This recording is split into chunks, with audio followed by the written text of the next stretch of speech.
po sa kitchen, gagawa po ako ng cookies. Nire-request po ng anak ko. 1 cup po na butter, white sugar, 1/2 cup, brown sugar, 1/2 cup, 1 teaspoon po na vanilla. Ayan po siya. 1 teaspoon. Tsaka po 2 itlog. Tapos hahaluin po yung flour po and 1/4. Baking soda. 1 teaspoon po. Kulang 1 teaspoon.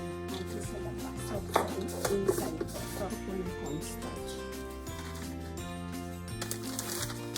Ayan po siya. Palagyan po natin ng chocolate chip. 3/4 po. Ayan po. 1/4 po ilalagay ko. Po mas malo. 3/4 din po. Ayan po. Haluin po natin.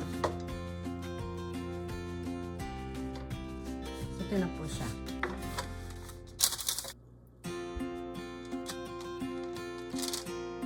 Lagyan po natin konting walnut.